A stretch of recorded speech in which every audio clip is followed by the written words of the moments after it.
রসুল্লাহ সাল্লাল্লাহু আলাইহি সাল্লাম নাকি কখনো ওয়াক্তিয়া নামাজ পড়েননি। আপনারা আগে ভিডিওটা দেখুন, তারপর কথা মহানবী বলুন। সাল্লাল্লাহু আলাইহি সাল্লাম ওয়াক্তিয়া সালাত পড়েছেন, এ কথা যদি কেউ বলে আমি বলবো সে কাফের হয়ে গেছে, আল্লাহর কোরআনের বিরোধিতা করেছে। কারণ মহানবী বলেছেন বইস্তু মুআল্লিমান।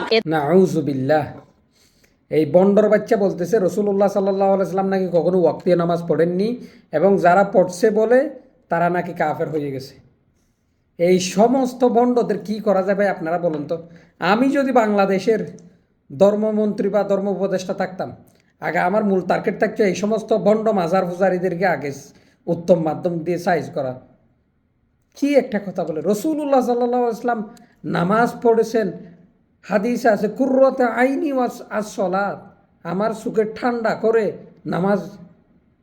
রসুল্লাহ নামাজ পড়তেন, তেলাওয়াত করতেন, সাহাবীরা পিছনেই নামাজ একটাদা করতেন রসুল্লাহ সাল্লাল্লাহু আলাইহি সাল্লামের, ইমামতি করতেন রসুল্লাহ সাল্লাল্লাহু আলাইহি সাল্লাম। সল্লু কামা রাআইতুমুনি উসাল্লি, আমি যেভাবে নামাজ পড়ছি তোমরা ওইভাবে নামাজ পড়ো। আর এই বন্ড বলতেছে রসুল সাল্লাল্লাহু আলাইহি সাল্লাম ওয়াক্তে নামাজ পড়েননি কখনো, যারা পড়ে বলে তারা নাকি কাফের।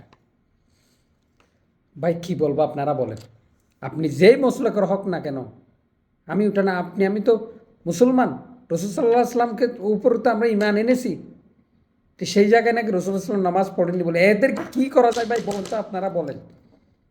আর এই সমস্ত ভিডিও আমার সামনে কেন আসে আমি বুঝি না, এই ভণ্ড মাজার পূজারীদের ভিডিও কেন আমার সামনে আসে। ইয়া রব হাদাকুমুল্লাহ, ইয়া রব আল্লাহুম্মা ইহদিনাস সিরাতাল মুস্তাকিম। কি বলবো আপনারা বলেন ভাই, ভিডিওটা দ্রুত বেশি শেয়ার করুন। এদেরকে যারা দাওয়াত দেয় তাদেরকে আগে সাইজ করা উচিত। লা হাওলা ওয়ালা কি এগুলা।